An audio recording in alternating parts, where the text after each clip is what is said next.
Okay, we are recording. Thank you. All right, and then basically we do have a quorum, so I'm going to go ahead and start now.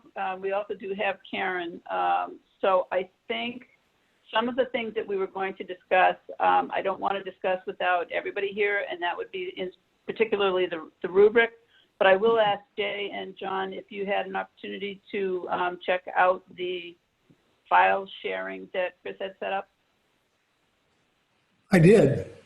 In fact, I sent an email to Chris earlier this afternoon. I dithered around. I had thought I'd set it up correctly about a week ago. And then I realized I had not, and that something happened. And I have a OneDrive already. I've been using OneDrive for years. And I may have,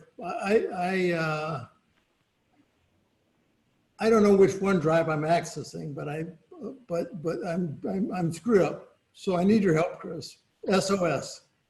Yeah, so the way I kind of overcame that was because I also had OneDrive, and actually my girls had OneDrives for their schools. So the way I overcame it is I always log into OneDrive through the like internet portal. So I go on to Internet Explorer or whatever browser you use. Yeah. And access OneDrive through there. And then it forces you to put in your login information. Okay. And then I'm using my town login for that. But if I go to like my own file explorer, I do see the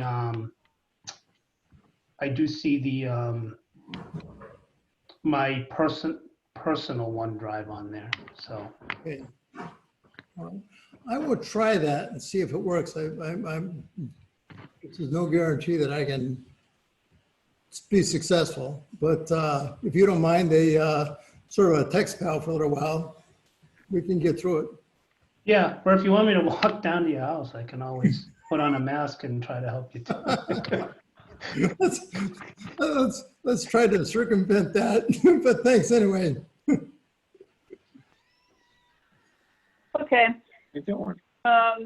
Jay, were you able to try it? Yeah, I have the same issue. I have, my own personal OneDrive.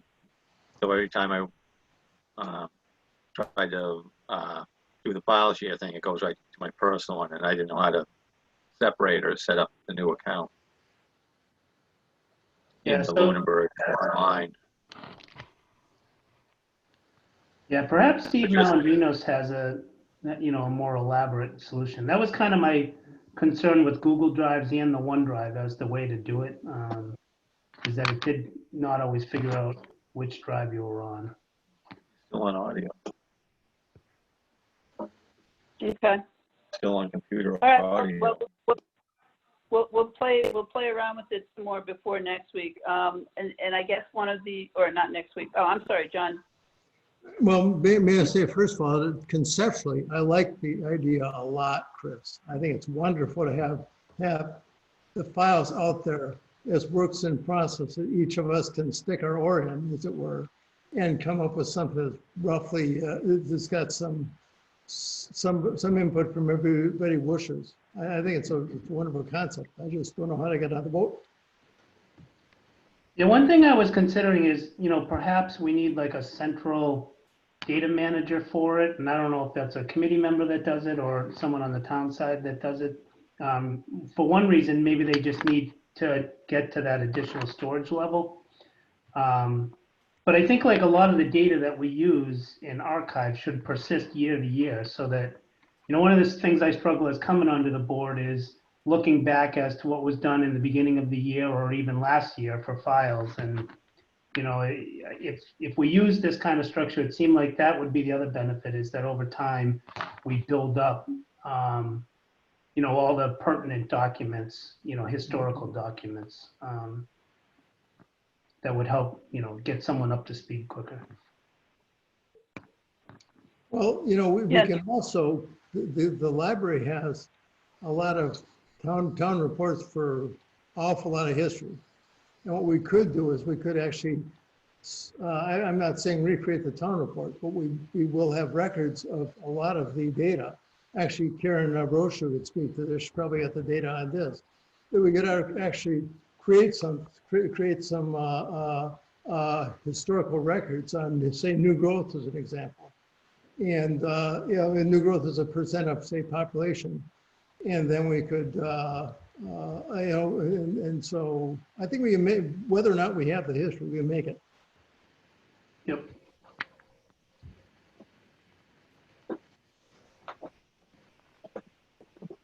Okay. Then I think it's a wise idea. I don't know if maybe we can talk about it at the next meeting when we also have Heather here to talk about whether or not we want to introduce it as a town function, or if we want to have somebody on board take responsibility for it that way, or what. I'm not really sure what the best step ahead is. I mean, we could just make Karen do it because she's going to be putting all of the data in. So. I think we could still have some, I think we could still put data into it even individually. It's just, if you start to get above 5 gigabytes, you have to get into the, kind of the advanced. Right, you have to have the premium. Yeah, the premium account, so. Yep. Kind of Yeah, I saw organ- that. I'm sorry, Jay? Who's like an organizer? Don't you usually break things down into folders for different topics or subjects? Yes. And then by year as well. By year, yeah. Yep. All right. Before I ask Karen to, did I lose it? I lost it. No, I didn't. All right. One of the things, I don't think that we discussed this, so I want to see if I can get it up on the screen.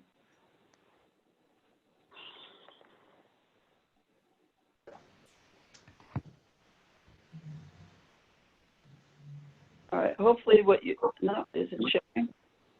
All right, do you see, what are you seeing? Just a mess? Proposed schedule for. Proposed schedule. Okay, for the special town meeting, all right. I had asked Heather when we were supposed to, if we were supposed to have a public hearing. I don't see public hearing on there. I just see that October 8th is going to be our first opportunity to review the warrant. And October 15th, we're going to have to make our recommendations.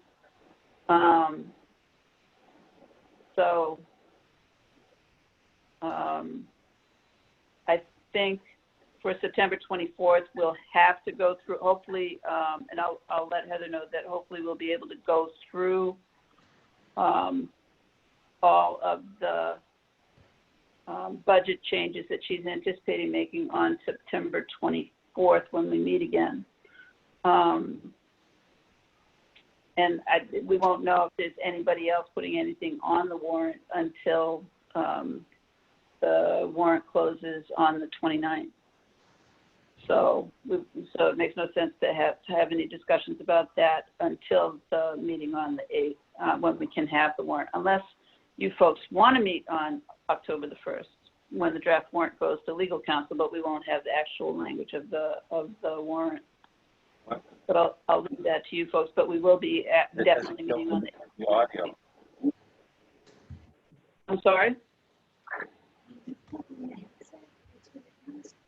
No, it doesn't do that. No, it doesn't. Does that, I'm sorry, John, go ahead. Well, I'd rather not meet on the 1st of October if I don't have to, but that depends a lot on how extensive the warrant is. If it looks like we would need the extra time, then yeah, I'm in. Okay. All right. My guess is that what the biggest part of the meeting at this point that I know of is going to be putting the budget back together from when it was originally developed. And I think that we'll just leave that as the majority of what we're going to talk about on the 24th. Okay. And then we'll hit it up again on the 8th. I don't think there should be, I don't know, Karen, are you aware of anything else that might be showing up on the warrant? I am not. Other than the 21 budget issues, I'm not aware of anything. Okay. Planning. I know there was a, Terry, I know there was a TC Passios building reuse presentation warrant that they were looking to put on there. So to kind of get that, interim look in front of everyone. So I don't know if that's really a warrant article or just a town meeting presentation, but they were pursuing that as a possibility as well. Yeah, I can't imagine they're ready for any action at this point. No, and they So, said they're not. Yeah. Yeah, I thought they probably would want to take the opportunity to make a presentation, so. I'm just hoping that there's no bylaw changes coming up.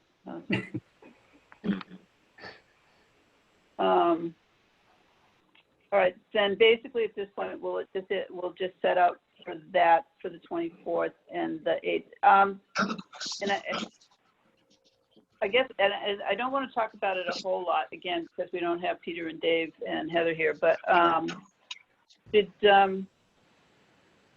you have, Chris, an opportunity to play out what you would think a rubric would look like? I started putting some draft thoughts together. My idea behind it would be, there would be and I have it in front of me here, kind of a way draft, kind of a summary page. It would be the one pager on what the project is, what it looks like, what's the need of it, etc.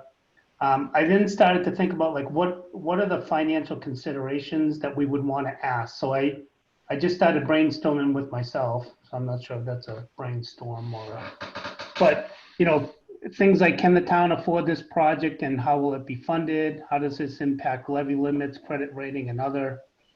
Does this project meet the needs of the town now and in the future? And that would be both on, the town side, the school side, boards and commissions, community, dedicated space versus multiple use space. What are the financial impacts on it, on the taxpayer? What are the changes to operational costs? If we move into this, do operational costs go up or down or sideways? Is the building expandable, modular, whatever other criteria we might want to look at for something that, ideally should be a 30 to 50 year kind of build, I would think, for the town. How does this building fit into the larger building footprint? Will this just result in 2 more buildings becoming vacant? So we're just kind of passing the ball around, and what would be the costs associated with that? Does the building provide equitable access? Are we meeting all the town's needs? And then, things like, are there other funding sources available? So those are just kind of like some of the questions that I was thinking of that might, be in the purview of our board before we made a recommendation, thumbs up or thumbs down on it. It may be information that would help an individual at town meeting to help formulate their discussion. I don't think we should do this in a vacuum. I think we should probably work with the reuse committee and others to make sure that it is, those questions are not a surprise to anyone at the end or anything like that. So, and then like for each of those, I just started to think of like, how would we assess them? What questions might we ask? So, operational costs, the rubric might be something around investment and renovation results in a reduction in town operation and costs. That would be scored high, right? If it was a neutral, that might score medium. If it was a reduction, then that's kind of on a, if it was an increase, that might, weigh against the project. So those kinds of things. And then, the other big one to me is, building meets current and anticipated future space needs for municipal government, town operations, and school administration. Multi-use space maximized for current use as well as future growth. So are we thinking not only near term, but for growth? So those are kind of the thoughts that I had. I honestly, I think it would be beneficial if a couple people worked on this with me, and then we, kept bringing it back to the group for discussion and comment as we go forward. And like I said, if we had it in time, at some point, reach out to the that committee and and help them to say how we might be thinking about making an assessment for a recommendation. Okay. John, you had your hand up? I did. Chris, regarding the rubric, is it just for buildings? Because you structured most of your comments on buildings, or could it cover large capital expenses like, say, fire trucks? Yeah, so that's, when I researched this a bit, I went off to the Municipal Association of Municipal Finance, whatever's. And one of the things I found was the best in class 2019 budget presentation. And Northborough apparently won that. I don't know if Lunenburg enters that or, what the process is for it. But anyways, Northborough got some distinguished honor and they put theirs up there. And it was interesting because for every project they came up with like what I would call a one pager. And it went through things like project title, department, and category, like how does this fall? It had kind of a picture of what it is you're buying. Sometimes you talk about heavy equipment, people don't even know what it is, but maybe a visual might. It had a block for description and justification, and then it went through how is it funded. So it went through various, kind of a matrix of funding, including what is the funding source for the various phases and how is it time phased over the year. So that's actually in the OneDrive under the municipal finance documentation. I put that Northborough presentation in there. Seems like that would be a good thing for every capital project that we go forward with. And it's probably information that's easily liftable by the capital finance committee.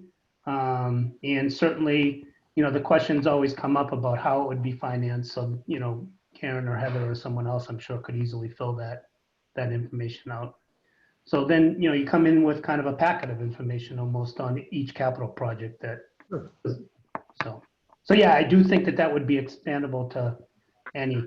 I think the detailed rubric I only thought of because of the size of something like a building. It might be that next level depth of questioning on something that's, got a price tag that has $1 million after the number.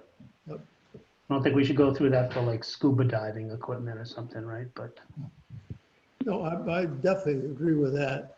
That there's got to be a maybe it was $1 million cutoff where it really is important enough to the town, significant enough to actually go to the extra effort of satisfying the rubric.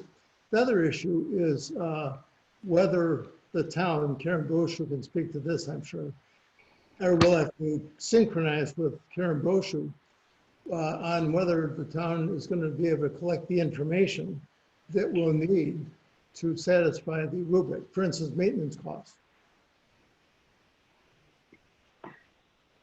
I'm honestly not sure, John. I mean, I'm sure that we could, but I don't know what the time frame would be to gather all of that information.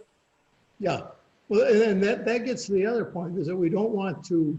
We're thinly staffed at that level, so we don't want to have a metric that forces you to do superhuman efforts or to maybe hire somebody else additional. I agree 100%. No.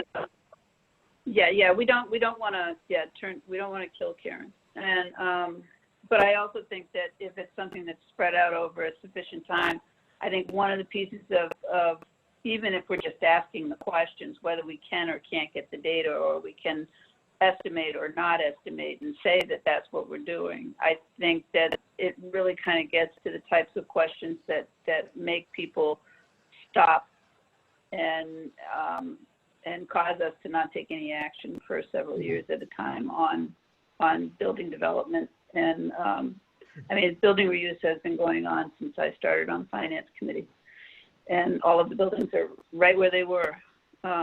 So I think that, like, to the extent that we can approach it, I think that we should. I think it's a really good idea. And John, I don't want to interrupt you again. Go ahead. No, first of all, you didn't interrupt me before. If you did, it's not been the first time. Not for you, but the first time for my life. Anyway, I just wanted to say to Chris that the questions, however pointed they may have sounded from me, are just questions from a fan, because it's a great idea. It's just delving into the little of the detail and getting a better understanding of what would drive this process. Thanks a lot. Right, right. But I also think that the, basically taking a walk down to John's when you go to help him get into the, into his drive there, that you guys can have a discussion about the rubric at that point. So. Yeah, I think it would definitely benefit from additional eyes on it and thinking before we brought it forward to the larger group for consideration and, a more formal debate on it. Yeah, no, that makes a lot of sense. Is Jay or John, are you interested in working with Chris on that? Well, I am, but I noticed that Peter Beardmore has entered the meeting too, and so he may be as well. Well, we'll just volunteer him because he hasn't got a clue what we're talking about, so we'll just make it do it. Sure, But I'm in. And I'm happy to help out in any way that I can, or to take a look at it, or to work with you on that. But one of the things we were talking about was going through the rubric that was on the agenda to discuss basically what types of questions or information to set out when we're making a recommendation regarding financing for a building in particular, or a large capital purchase that's going to involve financing or other types of issues, such as the TCP building. Knowing that you're already working on other stuff around the TCP building, I don't know if you would be interested as well in working with Chris on the rubric for the finance committee coming to a recommendation on it, or you want to participate in that discussion as part of the finance committee. So first of all, I apologize for my tardiness. I'm multitasking this evening. You're fine. As long as you say happy birthday to Chris, you're fine. I think that to a certain degree, there's probably a little bit of overlap in terms of how we're looking at the debt policy question. And I my intent is kind of continue down that path and see that to fruition. My inclination is to kind of stick to that knitting personally. Can you guys hear me okay? No, it may just be me. No, I think I'm having an internet bandwidth issue here. All right, so if you could just kind of repeat that. Yeah, I'm going to stop my video and hope that my bandwidth is more stable without the video. Can you hear me okay now? Yes, yes. Okay. So my inclination is to kind of stick to my knitting on the debt policy stuff. And in so much as one of the criteria is that it falls within the confines of the debt service policy, wherever it is, wherever we land on that at the time. So long as one of those criteria, that's one of the criteria. I think for now that would be my focus is ensuring that we get the debt policy question, and bring that to a close first. Sure. Okay, that makes sense. And Chris, I'll be happy to take a look at it with you. Yeah. All right. Then moving right along, because Karen has been such a good sport, and since I went right past any discussion on the finance director reports, I'm going to go back to finance director reports now. I don't know if you guys watched the Board of Selectmen meeting the other night when I made the presentation on the final quarter for FY20. I can tell you just briefly, I'll just summarize what I said the other night. The overall revenues exceeded estimates by $267,292, or 0.6% of what was estimated.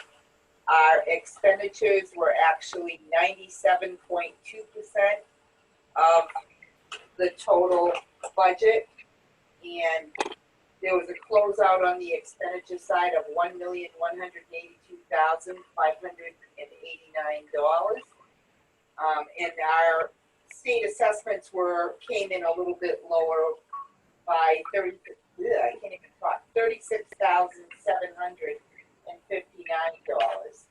So, I mean, if you have any questions on any of the specific categories, I'd be happy to answer them. But I did, at the meeting with the Board of Selectmen tonight, I told them that my estimate for free cash for the close of FY20 would range between, I'm waiting for a few more numbers, but it's going to range between 1.6 and $1.7 million, which if it comes in at the 1.6 level, it's an increase of $492,000 over what we had last year certified for free cash.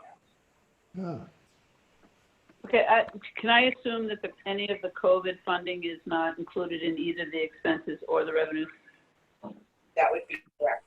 Anything that related to COVID was backed out of the general budget and posted to either the CARES Act fund or the FEMA fund in anticipation of reimbursement from those two sources. Okay. And you don't know where you are with that in terms of, I assume that you still have plenty of ceiling left in the CARES Act funding. Oh, definitely. I mean, it was over $1 million that we were allotted, and I actually submitted to the state for reimbursement in the amount of $147,000, and that was based on estimated spending through June 30th. And there's actually a surplus in that account right now because we haven't even spent at the level that we requested yet. So, Okay. Karen, what's Any other the, questions? I'm sorry. Yes, Karen, go ahead. is there a deadline on the CARES Act submissions, Karen? well, I mean, they're now having us report quarterly. So there's actually a report that's due to the state towards the end of September for anything that related through June 30th. But the time frame for the CARES Act funding was, I believe it was March 10th or sometime early the beginning of March through December. Okay. Mhm. good. Yeah, I know almost anybody looking for any information from me is looking for it prior to December 31st, so. Right, it will cover right now anyway, unless something changes. And I guess it will depend on how the monies flow and how much is actually there. But based upon everything that I see, it's based on expenditures through December 31st of 2020. Okay. Any other questions? Yeah. One more question on the CARES Act thing. Karen, have you gotten any indication from the school department in particular what their submission will be for Q2 and the current quarter? I have not. And one of the things about the CARES Act is because there were two pots of money, really. There was the money that came in from the CARES Act on the town side, but then the schools were also allotted a sum of money for COVID-related expenses as well. And I mean, I know that they received grant funds in the amount of $198,000, and I haven't seen anything yet as to what their intent is on how they plan to spend that money, but anything that we could have submitted, well, at least through FY20, that the school had given me, we did do. But we were told from the Department of Revenue that the schools should use their pot of money first. But there's nothing preventing the town from spending town CARES Act money on the school department. That money could be commingled, right? I believe it can, yes. Yeah. Okay. every time I get anything that anybody wants to charge to the COVID account, my first thing that I do is send an email to the Department of Revenue to make sure that it's an eligible expense before I say, yes, go ahead. Yeah, that makes a lot of sense. The last thing you want to be doing is holding the bill and all of a sudden having to find a place to put it. Yep. They did approve recently I just opened a purchase order for a defibrillator for the fire department. That requisition was for $32,000. So that was a good thing. And I did question that before I put it through, mainly because of the amount of money that it was. So hopefully, I think that some of that may have been related to equipment that they wanted for the new ambulance that they have. So Yeah. hopefully that'll free up some of the money on the capital plan for. So my reason for asking this is, and I had mentioned this during the last meeting. You know, I believe that there's going to be a need. Can you guys hear me okay? Yes. Okay. Yeah. I believe that there's going to be a need in the next couple of months to do some major IT upgrades, particularly in the school department, as reality and expectations begin to align in terms of what distance learning and hybrid learning entail. And I brought that up at our last meeting. I sent an email to yourself, Karen, and to the town manager, the IT director, and the superintendent, among others, to begin to gather some costs for that. And I gather that, you know, if this were to come to fruition, and the school department does determine that this is a need, it could easily top a couple of $100,000 for that upgrade. So I just, you know, and I don't know if it qualifies or not, but you know, it is something that I'm hoping. I anticipate that this is going to be needed inside of the next few months, and I'm hoping that we can find a creative way to fund it that, you know, sits outside of perhaps the normal capital planning process, such that we can allocate our free cash to other capital needs. Well, I would say the sooner the better. I mean, if we could get some kind of an idea of what those costs are, then the first thing that I would do certainly would be to check with the Department of Revenue and make sure that they consider it an eligible expense. And if they do, then, I mean, we have the green light to go ahead and proceed.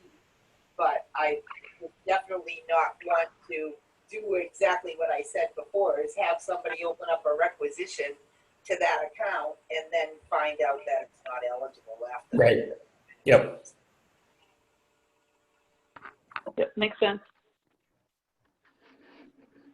Peter, did you get response Probably from would. anybody besides Heather? I saw I had this response. I don't know if did you get any other responses? No, and I have not pursued it with the superintendent yet. I know she's busy, but Okay. Peter, when is, what specifically is driving the demand for these, for this computer? Just So- outside of, yeah. So the background, John, is that when the school department made the decision to pursue this hybrid plan, it was explained that some kids could do remote learning, which would be fully remote, but also fully supported by a teacher or the teachers in the topics. sure, Or you could pursue this hybrid plan whereby the teachers are teaching 4 days a week, but the kid is only in school 2 days a week. yep, And what's happening those off 2 days is there's very minimum teacher interaction. And the reason for not engaging with the kids who are not in school on those off days is obviously the teacher has the kids in front of them. But when asked about the possibility of broadcasting from the classroom, there were two excuses why that could not happen that were given to the school committee. The first was that there was some legal hindrance from a privacy perspective, which, by the way, I've yet to see that substantiated publicly, but it was explained that there's some concern there. The second issue is that we don't have the IT infrastructure to support that. We don't have the cameras in the classes. Outside of the middle high school, we don't have microphones in the classes, and we don't have the switches and routers and bandwidth to support the requirement. So the question that I asked the town manager and the superintendent, as well as the other issue that I raised, is I understand that there's other questions to answer, but I suspect that, as parents begin to realize that they're only getting 2 days of real education out of 5 for their kids, meanwhile, other kids that chose remote are getting much more, much more instruction, that there's going to be demand to figure this out. And so what I'm advocating is that we start to think more than a week ahead. Yep. And we start to anticipate these needs because, the kids are going to be in school in some fashion, in either there, hybrid or remote. And we need to be thinking about what the infrastructure that we need to support them. And right now, apparently it's not there. I assume that also is based on the notion that this COVID-driven hiatus from school is going to persist at least through the year and possibly in the next year. Is that correct? I see no relief in the near future. Yeah. I've had some private conversations that have led me to believe that. I think that that's a safe assumption. And the companion issue is whether if it only lasts for the year, we should consider, say, leasing. And I don't know what I'm talking about here, Peter, but leasing the equipment rather than buying. And what's the argument against that? Yeah, in my experience in the field, leasing is actually the equivalent of buying on a dollar per dollar basis. Okay. The question is whether it's a capitalized or operationalized expense. So it doesn't save much money. The banks are going to get all of their money back, and that equipment will not be reused. So I think it's worth pursuing and asking about.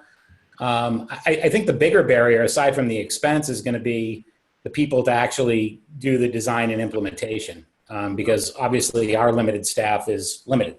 So I think we'll need to bring in some outside help probably if this does come to pass. Speaking of that, it seems to me it would necessitate some training of teachers. Is that a misunderstanding? Yeah, I would expect that as well. Yeah. Okay. Thanks. Yeah, it's a big hairy monster for sure. All of the options for the schools were just it's crazy. So we've started June. We started last week, and one of the programs decided that it would be a really good idea to use IXL for math teaching. So they're trying to get the students prepared in case we do end up going remote again. So everybody's working from their own Chromebook, and they all tried to log on at 9:00 in the morning through a wireless connection that just went. So well, and that's it was like, oh, that's a good idea.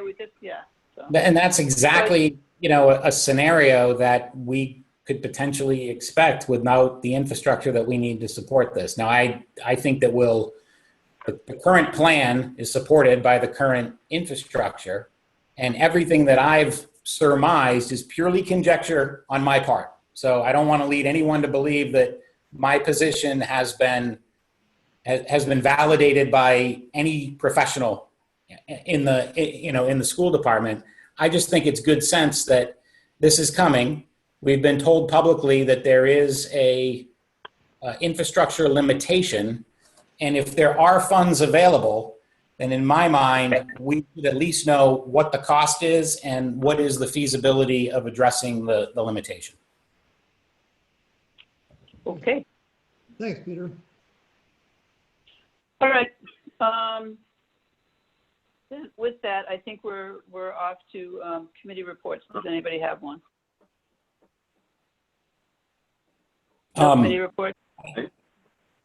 Oh, there's Peter. Okay, yeah. Yeah, so the school committee did meet last week, and I think that there will be another budget update from Mr. Cassidy in the near future, or I'm hoping there will be. They authorized a number of part-time and stipended positions to deal with COVID-related issues, which I'm not going to enumerate tonight because I don't have a detailed list in front of me. School starts next Wednesday, and teachers and staff have been in session since last Monday, I believe, doing professional development and preparation for the school year that is about to begin. Okay. Anything else from anybody before we go to Can I the ask next a- meeting? It's just a question that relates, I guess, to schools in this case. I did watch the selectmen meeting or the select board meeting where they agreed to pay the bus fees for the services semi-rendered, which leads you to believe that there almost needs to be a policy put in place related to that. Does that come under a finance committee policy or something else? Is that an operation board of selectmen policy? How does that work Well, that would be as the new member? That would be Board of Selectmen policy. The other thing that happened was that the legislature, I don't know if it was the legislator or just the governor stepped in and allowed it. So basically, it's typically not allowed through state processes. But this would be, and even the Finance Committee policies are actually Board of Selectmen policies, the fiscal policies for the town. And that's what the Board of Selectmen have to approve those. As well. But I think, it's an interesting question in terms of it, but the best practice and the policy as it had been written was, how do you pay for a service not received? And their argument was, well, it's kind of like, well, actually, I don't know if it's kind of like that at all. But Peter, what were you going to say? I cut you off. I think it's a hairy topic. I don't think that this is a policy that we would probably adopt or even need, in that it kind of falls into the emergency measures that the legislature has put into place with a specific prescription for how to deal with it. Which by the way, leaves the Finance Committee out of the process, right? It's essentially between the school committee and the Board of Selectmen. Yep. One thought that I did have, though, during that meeting, and it was really kind of precipitated by Mr. Alonso's position that it's kind of a one-time only vote on his behalf, but there's certainly no clarity in terms of what happens if this happens again. It seems to me that there should be contract language that is able to attach services rendered for the purposes of resiliency in the town versus or including services that are actually rendered, like a bus rolling down the street. Ultimately, they are services that are being rendered for the town, but they're not being rendered in a way that the contract currently describes. And Right. so I think that there may be, a contractual remedy to the problem. But, obviously you can't rewrite the contract in arrears. You could renegotiate the current contract, though. Yeah, it is up in a year. I thought the way Jim Marino presented his thoughts on it were very much aligned with the way I thought about it. Now, that said, I come from the perspective of a federal contractor, so I see that side of things, whereas, oftentimes services are rendered even if, as they said, the yellow bus is not driving around town, because if you have someone on standby to do so, they're expending effort and money and everything else to be ready for it. So I thought the way that Jim kind of laid that out and did his research, I really agreed with him. I guess the financial impact on everything is if if in the future we're viewed as going to take a hard line on everything, it may be that, these companies are not willing to work at their 3% margins and cut us a break. And, God forbid we find ourselves in the situation that was referenced where, the vendor has to pull out and all of a sudden the rates go up by 3 times. Well, that's a budget killer. So, Yep. there is a budgetary aspect to the decisions that are made there that I just didn't know if that's like you said, FinCom's are policies on the BOS. Yeah, by the way, Chris, I agree with everything you just said wholeheartedly. And I think that one of the things that we need to think about as a town over the course of, the coming year is this whole topic of resiliency and understanding what services we rely upon, whether they're our own employees or contracted services, to be resilient. And I'm not sure that we've ever gone through that exercise of really doing that, operational resiliency planning and really connecting those dots. I think that we've done so perhaps from an emergency management perspective, but operational resiliency and operational recovery are not the same. Yeah. And I think we need to be thinking about it perhaps in the former way. Yeah, and the other one that kind of got me thinking on that is I was thinking of advocating for things like maybe there's a lot more services that we should outsource, and I'm particularly thinking of maybe something like DPW where they're having trouble finding qualified candidates to do things. Well, maybe, there are private industry that could do that for, the same or, less but if we're not going to recognize that private-public partnership that is often beneficial to the town, maybe that wouldn't work. But I think that outsourcing is something the town's got to start to take a look at as well, where we do have unmet needs. Well, there is one other hairy monster in that topic, which is the state's prevailing wage laws. So, in fact, we do outsource a ton of what happens in the DPW, but I think if we were to go beyond where we're at today, it would have to be a thorough financial analysis and where prevailing wage applies. Yeah. Oh, yeah, it would. But it would be worth taking a look at, I think. But certainly there are some jobs that fall under that and some that don't. So and I think landscaping and snow plowing, I think, are among those that don't fall under prevailing wage. There are probably others, but yeah, if you want somebody to paint or replace glass or any of those other types of things, there's a whole process you have to go through in order to set that up. So yeah, it's an interesting question, and it's certainly something to think about.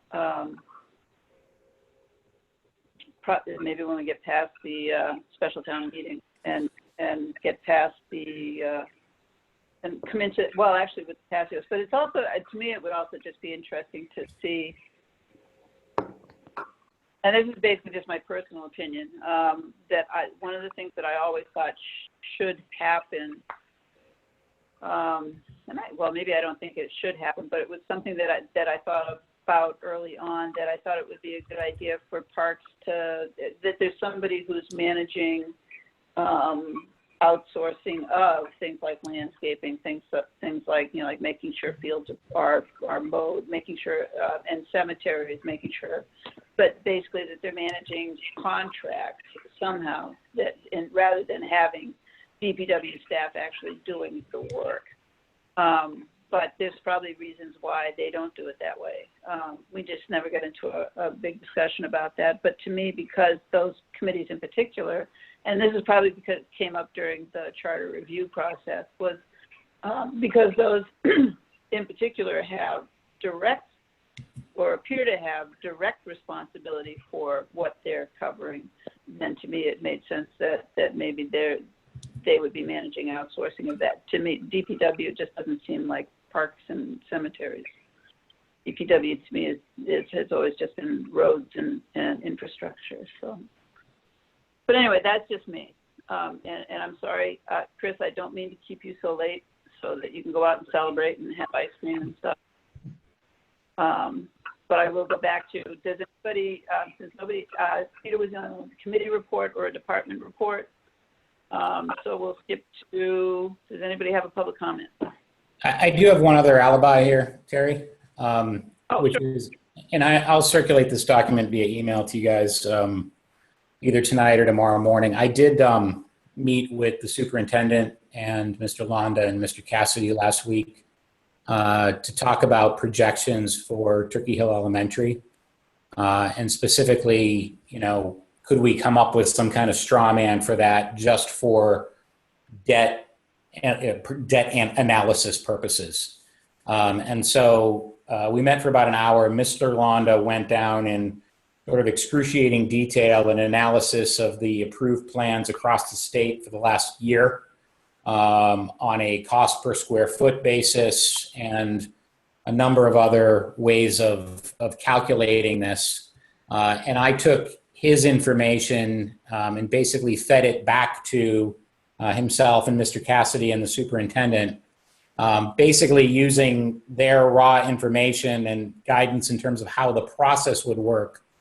I believe that in today's dollars, a Turkey Hill elementary school replacement or renovation project would, using the state's guidelines and dollars and those kinds of things, about $30.5 million, a little bit under that.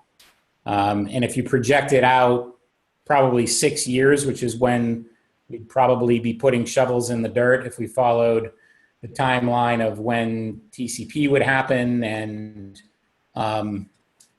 when this would potentially come to a vote, and then the building committee process after that, we'd probably be looking at 2026. And with a 3% inflation rate, it would probably put us a little over 33 million. And so I've got, I'm sorry, is that the cost, or is that before or after MSBA? it's before reimbursement.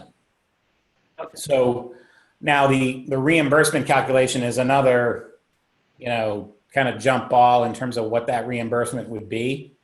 Mr. Londa's recommendation was to figure 50% conservatively, although we were over 60 for the middle high school. But we were able to take advantage of certain attributes of that building and demographics to do that. So I have a one-pager that kind of outlines my math based on the assumptions. I have shared it with the superintendent, Mr. Londa and Mr. Cassidy. They have not commented back, which I was hoping I would have for this evening.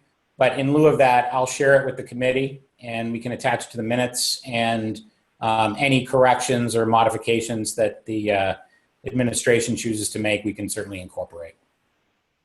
Okay. Can you get that into the shared file thing, or you? I can probably do that. That would be super. Okay. Peter, And actually, I think just a question on that. Okay, before you do that, because I'm going to forget my question because I'm much older than you. So, one of the things that Chris had talked about earlier that's in the folders is when we were talking about the rubric stuff, if you ever do want to take a look at that, that's in the MMA. There's the Northborough budget presentation is in the MMA folder that's in the shared file as an example of how some capital stuff is presented. And I probably misstated everything Chris said. So now that he's going to ask you a question anyway, then he can fix it. Yeah, no, so I just pointed it out as it won the Distinguished Budget Award in 2019. And there was one thing in there on capital projects that it looked good to me. But back to the schools, with the current enrollment projections, would Turkey Hill, would we need to make that more grades or bigger classes? Would we have to kind of reorganize the layout of the schools? Because it seems as soon as we build a school, we're a classroom short within a couple of years. Yeah, potentially all of the above, Chris. That's not what I'm seeking to do here. It's to solve that problem. I'm purely seeking to create sort of a financial illustration. But you're absolutely right. So the numbers that I just shared, and you'll see in the math, is only based on a school population of 400, which is more or less where we're at today. With 3 grade levels, second, third, and fourth grade in that building. Excuse me, third, fourth, and fifth grade in that building. And one of the things that did come up in my conversation with the administration is, we're hearing at various meetings that the primary school is starting to overcrowd. And so, at some point, will it make sense to move the second grade up? And, that would ultimately need to be a recommendation from the school department during that submission and letter of intent process that they would need to kick off. So basically Turkey Hill is going to be taking pressure from the upper grades and the lower grades, potentially. Well, definitely the lower grades. The middle and high school, they figure they're okay with right now. I mean, I don't want to speak for them, but my understanding just from kind of listening to the narrative is that the serious concern right now from a space perspective is the primary school. Okay. Okay. Next meeting, 9/24, we will go through the budget, history and review. And again, we went through the calendar for the special town meeting. We will have the warrant to review for the first time on October the 8th, so we will meet on the 8th. We will have to make our recommendations by the 15th, so we will meet on the 15th. So the next meetings coming up will be the 24th, the 8th, and the 15th of October. And unless there's any other questions, there are no public comments from anybody in the public, so I'm happy to entertain a motion to adjourn. So moved. Second. Do I have a second? Okay, all in favor, Jay, Aye. John, Aye. Chris, Aye. Peter, Aye. Karen, thank you very much, and Chris, I'll be in touch Yes, about. thank you. Thanks, everyone. Okay, have a good night. Have a good couple weeks. Aye. Have a good night.